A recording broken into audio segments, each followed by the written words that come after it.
सिद्धि होई गणनायक करिबर बदन करहु अनुग्रह सोई बुद्धि राशि शुभ गुण सदन बंदं गुरुपद पदुम परागा सुरुचि सुवास सरस अनुरागा मंगल भवन अमंगल हारी उमा सहित जहि जपत पुरारी सुमिर शिवा शिव पाई पसाऊं बलनऊ राम चरित चित जाऊं पानी ग्रहण जब कीन महेशा हिय हर्षे तब सकल सुरेशा हरहिय राम चरित सब आए प्रेम पुलक लोचन जग छाए कवन सुकाज कठिन जग माही जो नहीं होई तात तुम पाही राम काज लगी तब अवतारा सुनतहि भयउ पर्वताकारा। हे महादेव इस जगत बाबा जीवन बाबा न कार्य कठिन है नहीं कोई कार्य संभव या सारे कार्य सरल और संभव हो जाते हैं बाबा अगर आपकी कृपा हो जाए। मेघनाथ और लक्ष्मण जी का युद्ध चला और हर तरफ से जब लक्ष्मण जी महाराज मेघनाथ पे भारी पड़ने लगे और मेघनाथ जान गया कि हम जीत नहीं पाएंगे। अपने पिता से वादा क्या किया था कि हे पिताजी कल का आप मेरा पराक्रम देखिएगा, सारी चिंताओं को छोड़ दीजिए और मेरा पराक्रम कल देखिए। यह मेघनाथ कौन है? यह मेघनाथ तो रावण का पुत्र है। रावण स्वयं महाअभिमानी महाअहंकारी, तो मेघनाथ का पुत्र भी तो महाअभिमानी महाअहंकारी ही होगा। जिनको अपने नाम की चिंता बहुत होती है, जैसे हम किसी से अगर कोई वादा कर रहे हैं तो दो तरह के लोग होते हैं। एक वह इस बात के लिए चिंताग्रस्त रहते हैं कि हमने वचन दिया है तो हम अपने वचन को पूर्ण करेंगे, नहीं पूर्ण करेंगे तो हम अपना क्या मुख दिखाएंगे। और इन सबसे ज्यादा यह है कि जिसको वचन दिया है उसके ऊपर कितनी समस्या है। और दूसरे वो होते हैं जो अहंकार वश अभिमान वश अहंकार की भावना वश कुछ परिस्थितियां ऐसी बनती हैं कि बढ़ चढ़ करके वचन दे देते हैं कि हम यह कार्य करेंगे, और जब वो कार्य पूर्ण होता हुआ नहीं दिखता है तो उनको चिंता इस बात की हो जाती है कि हमारी प्रतिष्ठा का क्या हो। प्रतिष्ठा दोनों तरफ वही, रघुकुल की रीति सदा चल जाए, प्राण जाए पर वचन न जाए। जो श्रेष्ठ लोग होते हैं उनके लिए प्राण चला जाए पर वचन न जाए, इसलिए क्योंकि अगर वचन चला जाएगा तो जिसको हम वचन दिए हैं उसकी समस्या कितनी बढ़ जाए। लेकिन जो अहंकारी अभिमानी होते हैं वह यह सोचते हैं कि अगर हमने अपने वचन को पूर्ण नहीं किया तो हमारी स्वयं की प्रतिष्ठा धूमिल हो जाएगी। जिसको वचन दिया है उसके साथ अच्छा हो बुरा हुआ तो बात की बात, लेकिन पहली जो बात है वह मेरे अहम की, मेरी प्रतिष्ठा की। बस भावना का अर्थ है, भावना का अंतर होता है। संसार में, संसार के न्याय में और भगवान के न्याय में क्या अंतर? संसार में भावना का कोई स्थान नहीं, लेकिन ईश्वर के न्याय शास्त्र में भावना का ही सब कुछ स्थान। जाती रही भावना जैसी वैसा ही सब कुछ दिखता है। तो जो अहंकारी होते हैं उनके वचन पूर्ण नहीं होते हैं, उनको अपनी प्रतिष्ठा दुर्बल होने का विचार आता है और वो तिलमिला जाता है। मेघनाथ तिलमिला गए कि नाम हमारा क्या है, मेघनाथ, इंद्रजीत। इंद्र पे भी जो विजय प्राप्त कर गया, वह एक साधारण से तपस्वी मनुष्य पे विजय प्राप्त नहीं कर पा रहा है। सारे द्वंद्व छंद कर दिए, सारे अस्त्र शस्त्र प्रयोग कर लिए, लेकिन लक्ष्मण जी पराजित नहीं हो रहे। अब क्या कहें, अपने पिता रावण के समक्ष जाएंगे तो क्या मुख लेकर करके जाएंगे। तो जब ऐसी परिस्थिति आ गई तो ऐसे व्यक्ति के लिए न कोई सिद्धांत होता है, न ही कोई पाप होता है। यही तो राक्षसी स्वभाव। राक्षसों और देवताओं में क्या अंतर है? राक्षसों का अपना कोई सिद्धांत नहीं होता, स्वयं का लाभ ही सिद्धांत है। और दैवीय गुण जो होता है, देवताओं का जो गुण होता है, उनका अपना सिद्धांत होता है। अपनी हानि हो जाए फिर भी वह अपने नियम को छोड़ते नहीं। जैसे एक उदाहरण के तौर पर समझ लीजिए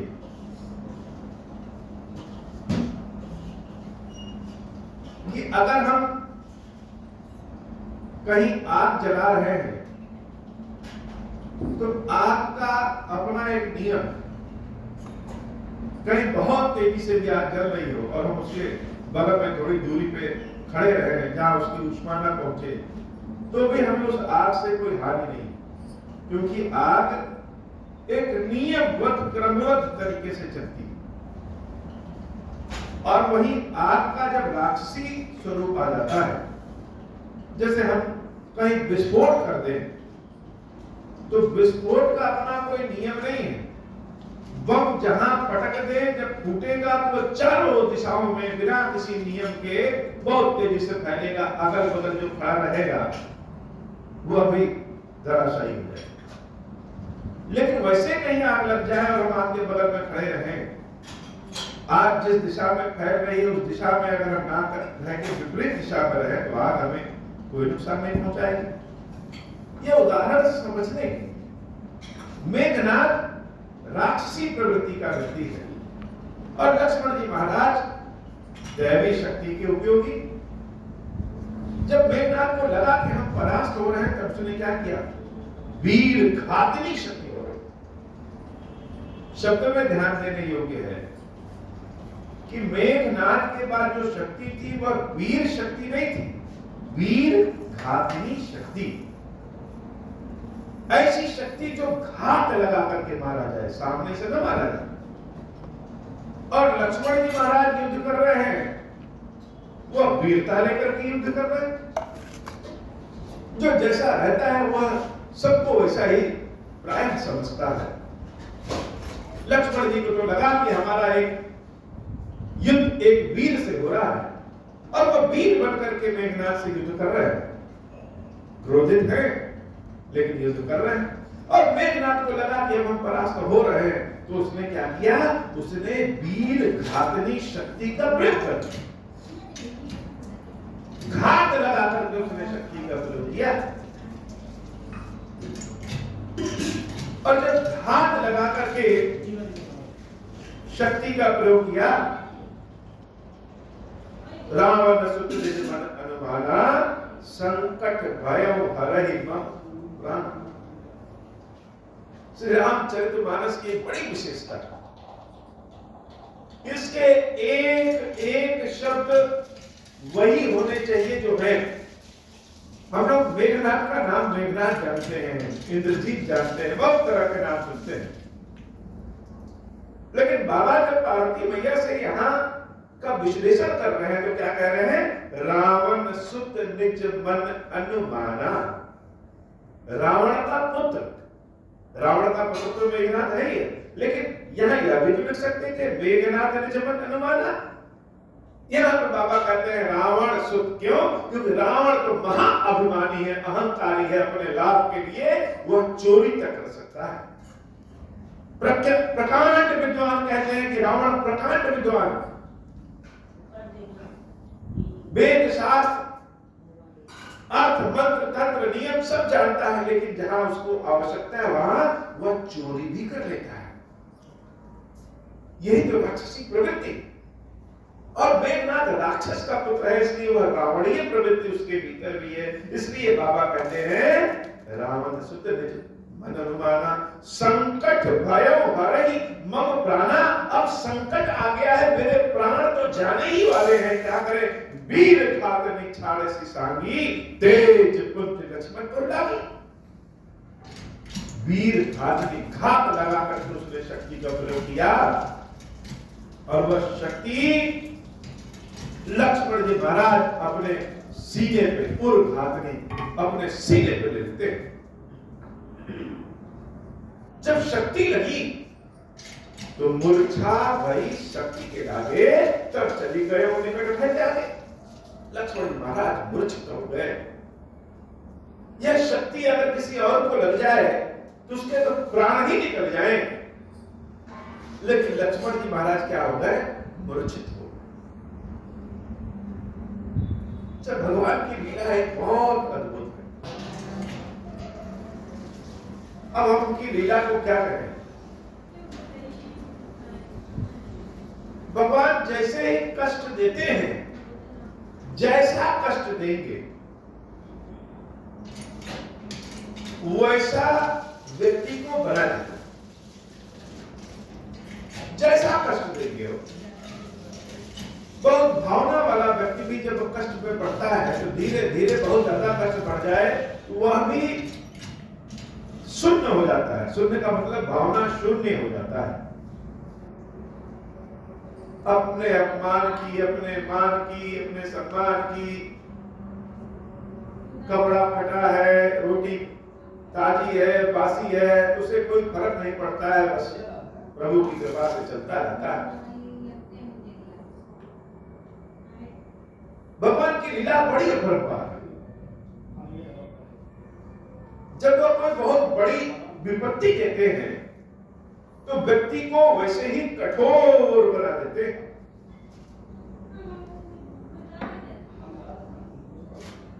जब लक्ष्मण जी महाराज को शक्ति लगी तो लक्ष्मण जी महाराज को क्या किया? प्रभु ने मूर्छित कर, अर्थात लक्ष्मण जी महाराज को दर्द का अनुभव ही नहीं हुआ।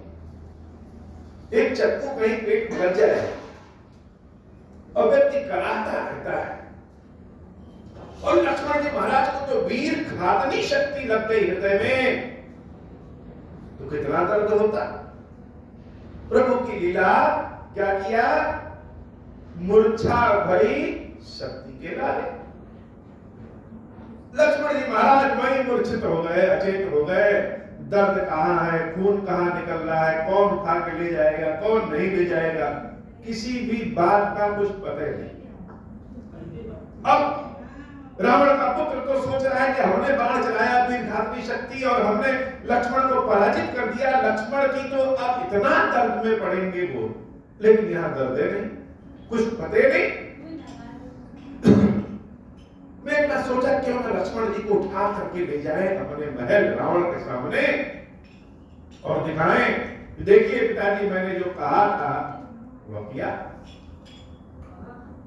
लक्ष्मण जी को आ गए, मेघनाद उठाने लगा, उठाने नहीं उठा पाया, अपने सैनिकों को बुलाया, सैनिकों के साथ भी लक्ष्मण जी महाराज को नहीं उठा पा रहा। लक्ष्मण जी महाराज को कौन उठा पाएगा? भगवान के भक्तों का भार सब सहन नहीं कर पाते। लोग सोचते हैं चलो दान दक्षिणा किसी को 500 रुपया दे दो, 100 रुपए दे दो, 5,000 दे दो, 5 लाख दे दो, लेकिन भगवान के भक्तों का भार किसी व्यक्ति में इतनी शक्ति ही नहीं है कि वह उठा सके। भगवान के भक्तों का भार केवल भगवान ही उठा सकते हैं। दूसरा बड़ा संसार में ऐसा कौन है जो उठा सके? भक्तों के तो अपने नखड़े होते हैं। नखड़ा का मतलब अपना दुलार होता है, जो भक्त और भगवान के बीच ही होता है। भक्त वैसे ही फटे हाल में रहे, लेकिन उनकी पूर्ति किसी व्यक्ति के देने से नहीं होती है जब तक कि भगवान न देते। भगवान का एक अंश दिया हुआ भी भगवान के भक्त की पूर्ति कर देता है। और लक्ष्मण जी महाराज तो साक्षात भक्ति की मूर्ति, भक्ति की मूर्ति। अब मेघनाद के उठाने से कहां उठेंगे वो? मेघनाद सब कोटि सत जोधा रहे उठाई, जगदाधार शेष के उठे चले किसी आए। शिव जी जब पार्वती मैया को यह कथा सुना रहे हैं तो पार्वती मैया के चेहरे का भाव कभी कुछ बंद और बिगड़ रहा है। लक्ष्मण जी को शक्ति लग गई, पार्वती मैया चिंतित हो गई, आंखें पल के झुक गई। और बाबा जब मजे लेकर के सुना रहे हैं कि मेघनाद आया, उठा नहीं पा रहे, तो पार्वती मैया खिलाने लगी। क्या बात है, क्यों नहीं उठ रहे हैं? बाबा कहते हैं देवी जगदाधार शेष की उठे चले खिसिया। जो जगत के आधार हैं, जो शेष हैं, उनको भला कौन उठा सकता है? अच्छा, ये शेष क्या होता है? शेषनाग के अवतार कहते हैं। ये शेषनाग है क्या? वैसे तो इनका बहुत सारा अर्थ है, लेकिन ये शेष कहते क्यों? जैसे अगर 11 में 5 का भाग दें तो शेष 1 बच गया, यही तो शेषनाग है। संसार में समस्त और जहां देखें वह भगवान है, और भगवान के अलावा अगर कुछ दिखता है, जो शेष दिखता है, वही शेषनाग है। जब प्रलय के उपरांत पृथ्वी शांत थी, इस ब्रह्मांड में कुछ भी नहीं था, पृथ्वी भी नहीं थी, और भगवान के नाभि कमंडल से ब्रह्मा जी उत्पन्न होते हैं, तो ब्रह्मा जी के पहले भी अगर कोई था जगत में, कौन था? वह शेषनाग ही थे, जिनकी शैया पे भगवान विष्णु योग निद्रा में सोए रहते। तो जो शेष है वही शेषनाग है, वही लक्ष्मण, वही भक्त है। शेष ही भक्त है, वही भक्ति है। और भगवान उसी भक्ति की शेष शैया पे योग निद्रा में सोए रहते हैं। ये बड़ी गूढ़ बात है। वैसे तो प्रभु जो चाह जाए वह हो जाए, लेकिन अगर किसी विग्रह स्वरूप में भी भगवान है तो वह अपने हाथ से भोजन नहीं करते हैं, वह अपने भक्त के हाथ से ही भोजन करेंगे। वही भक्त ही तो शेष है, वही शेष नाग के ही तो ऊपर भगवान योग निद्रा में सोए हुए हैं। जब तक भक्त है तब तक भगवान तो योग निद्रा में सोए ही हैं। यह भक्ति ही जगत का आधार है, और उसी शैया पे भगवान सोए हुए हैं। तो ऐसे लक्ष्मण जी महाराज को भगवान के भक्त का भार कोई कहां उठा पाएगा? सुन गिरिजा क्रोधा नर जासु, जा रही भुवन चारित सासु, सक संग्राम जीति को ताही, से वही सुर नर अग जगमान जाही। जिसके एक क्रोध से संसार भस्म हो जाए वह पड़ा हुआ। सुनो गिरिजा क्रोधानल जासु, हे पार्वती सुनो, पार्वती मैया की ताक चढ़े हो गए। इतने गुण बातें हैं कि शेषनाग जी लक्ष्मण जी हैं क्या? यह कौतूहल जाने सोई, जा पर कृपा राम कह। यही तो बात है कि सब कहते हैं ब्रह्मा विष्णु महेश, जब संसार नहीं था उसके पहले ब्रह्मा जी प्रकट हुए विष्णु जी के नाभि कमंडल से। लेकिन शेषनाग जी जिसके ऊपर भगवान विष्णु सोए रहते हैं, प्रभु योग निद्रा में चले जाते हैं, वह शेषनाग जी योग निद्रा में नहीं जाते। वो कितने पुराने हैं, वो तो ब्रह्मा जी से भी पुराने। और इसी गूढ़ता की बात बाबा कहते हैं कि यह कौतूहल जाने सोई। यह कौतूहल जो है, कौतूहल क्यों कहा? क्योंकि इसमें आप दिमाग लगाएंगे, लगा ही नहीं पाएंगे कि भगवान योग निद्रा में सोए हैं, लेकिन शेषनाग जी जगे हुए, जहां कुछ नहीं वहां भी शेषनाग जी। तो यह कौतूहल जाने सोई, जा पर कृपा राम कहे। जिसके ऊपर राम जी की कृपा होगी वही जान सकता है, अन्यथा कोई नहीं जान सकता। संध्या भय विरित वाहनी, लगे सवार निज निज आनी, व्यापक ब्रह्म अजित भुवनेश्वर, लक्ष्मण कहां पूछ कर ना कर। संध्या हो गई, दोनों सेनाएं अपने अपने खेमे में पहुंच गई, लेकिन राम जी की दृष्टि तो अपने लक्ष्मण को ढूंढ रही है और लक्ष्मण दिख नहीं रहे। सबसे पूछ रहे हैं कि लक्ष्मण कहां है, लक्ष्मण कहां है? कोई कुछ बता ही नहीं रहा है कि लक्ष्मण जी कहां है। हनुमान जी महाराज श्री लक्ष्मण जी महाराज को उठाए। कौन उठा सकता है? भक्त ही भक्त को उठा सकता है, भगवान ही भक्त को उठा सकते हैं। भगवान की कृपा, भगवान की विशेषता जिसके अंदर है, वही भक्त को उठा सकता है। हनुमान जी महाराज उठा करके ले आते हैं लक्ष्मण जी महाराज को, और प्रभु श्री राम के सामने जब रखते हैं तो राम तो पहले अचरज में पड़ जाते हैं।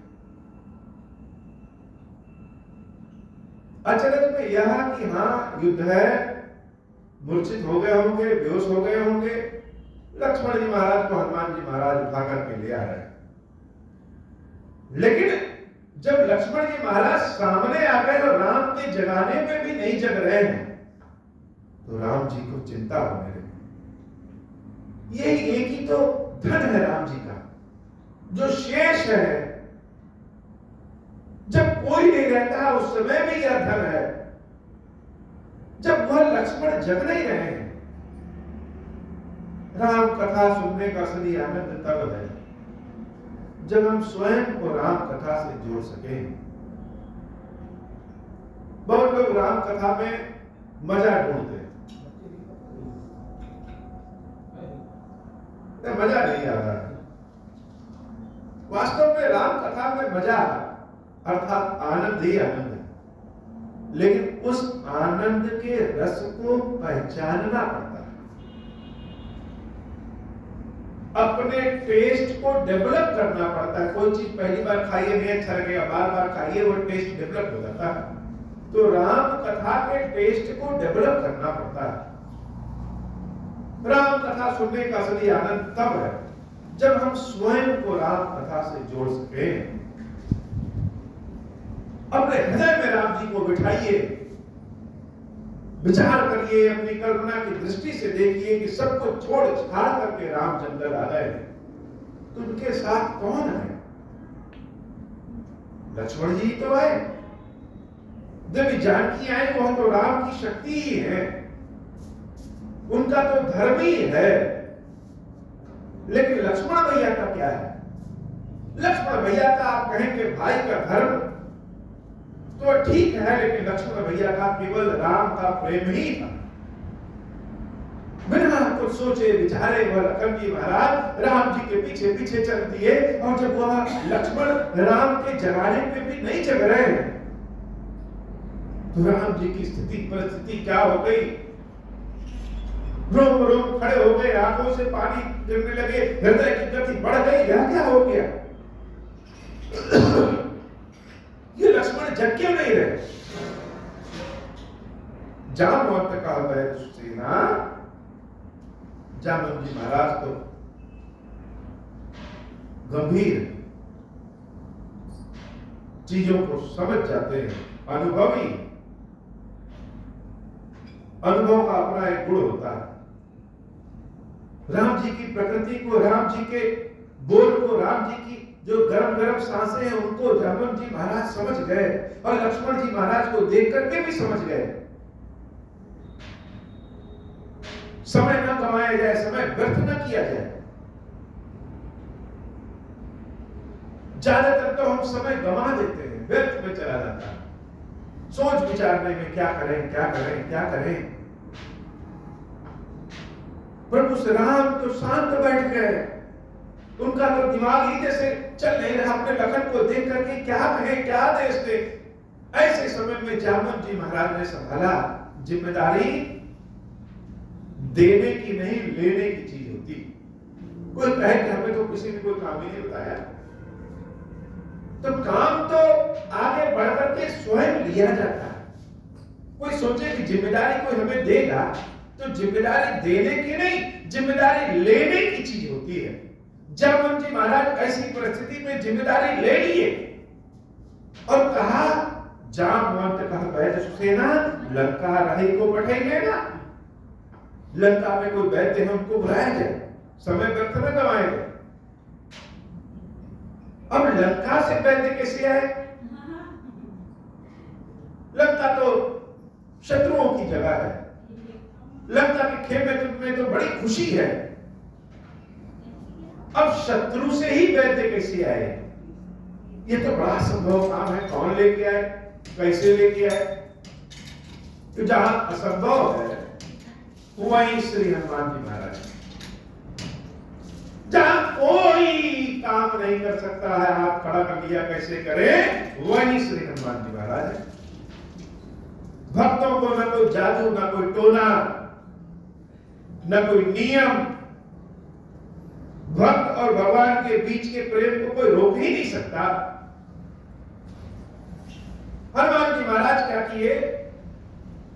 धारी लघु रूप गयो हनुमानता, बहुत छोटा सा रूप बनाया, लंका में घुस गए और आने भवन समेत तुरंता। वैद्य सुसेन से पूछा नहीं कि चल रहा है कि नहीं चलता, कभी कभी पूछना नहीं चाहिए। रामायण सिखाता है कि बहुत ज्यादा है नियम कानून धर्म अधर्म के बीच में नहीं पड़ना चाहिए। प्रेम का अपना कौन नियम कौन धर्म। किसी से आज्ञा लेंगे पूछेंगे तो अपने विचार के अनुसार, बुद्धि के अनुसार, देश काल परिस्थिति के अनुसार बताएगा, और उसके हाँ और ना पे अगर हमारी जिंदगी टिकी हुई है तो क्या पूछे? हनुमान जी महाराज पूछे उछे नहीं, क्या किए कि लघु रूप धारण करके गए। अपना काम जब पड़ा तो लघु रूप धारण कर लिए, और जब काम पड़ा तो विशाल रूप धारण किए और सुसेन वैद्य को घर सहित ही उठा गए। सुसेन हाँ कहते ना कहते ये तो बात की बात है, घर सहित ही उठा के लेके आए, रख दिए। सुसेन भाई चिल्ला रहे, यह कहां, यह क्या हो गया, यह क्या हो गया। और जब वहां रख दिए राम जी के पास, तो राम जी को जब सुसेन वैद्य ने देखा, राम पधार वृंद सिर नारायण आय सुसेन, कहा नाम गिरी औषधि जाहु कौन सुतले। राम जी के चरणों का दर्शन किया, प्रणाम किया, और सामने लखन जी को देखा तो अपने वैद्य के धर्म पथ पे, डॉक्टर के धर्म पथ पे काम करके, डॉक्टर तो शत्रु और मित्र नहीं देखता, उसका काम है मानवता की रक्षा करना, जीवन की रक्षा करना। और प्रभु के दर्शन, संतों का साथ मिले तो भगवान का दर्शन हो ही जाता है। भक्तों का साथ मिले तो वह क्या बात करेगा, भगवान की बात करेगा, भगवान का दर्शन हो ही जाता है। हनुमान जी महाराज का साथ अगर मिल जाए तो राम जी के दर्शन तो इसे भी होने ही होने। सुसेन वैद्य ने लखन जी को देखा और बिना समय गंवाए प्रभु श्री राम से याचना की कि हे नाथ, सुबह सूर्योदय होने के पहले यह औषधि अगर मिल गई तो लक्ष्मण जी के प्राण बच जाएंगे, और सूर्योदय होने के बाद अगर औषधि मिलेगी भी तो व्यर्थ है।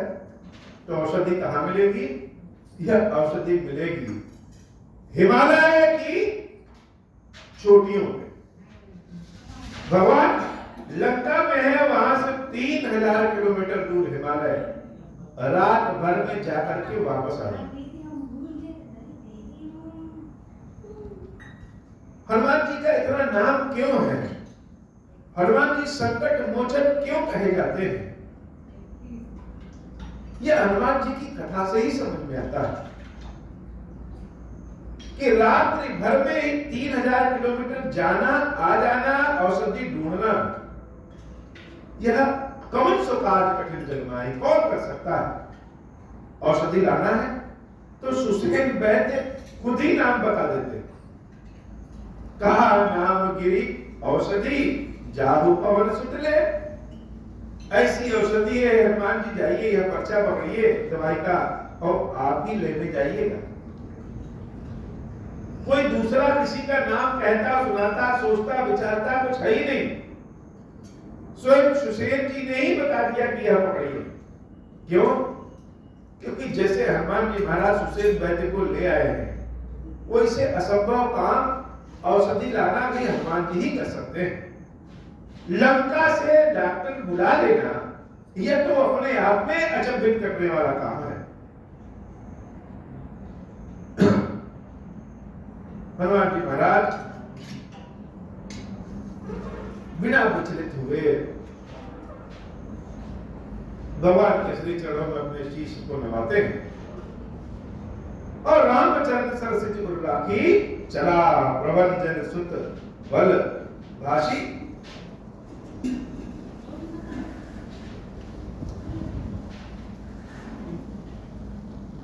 अच्छा, ये हनुमान जी भी बड़े विचित्र भक्त हैं और हनुमान जी महाराज से सीखना चाहिए। कभी कभी अपनी चीजों को दिखाना नहीं चाहिए और कभी कभी भगवत काम के लिए अपनी चीजों को बखान करके दिखाना चाहिए। वैसे तो नहीं दिखाना चाहिए, लेकिन कभी कभी बिना दिखाए काम ही नहीं चलता। लक्ष्मण जी महाराज मूर्छित हैं, राम जी कुछ बोल नहीं रहे हैं, परेशान है, सारी सेना चिंता में परेशान है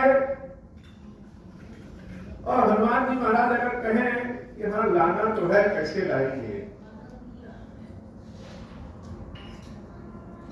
तो व्यक्ति और निराशा में हो जाए। लेकिन हनुमान जी महाराज क्या कर रहे हैं? राम चरण सरसिज उर राखी। राम जी के चरणों को अपने हृदय में रखा और चला प्रभंजन सुत बल भाषी।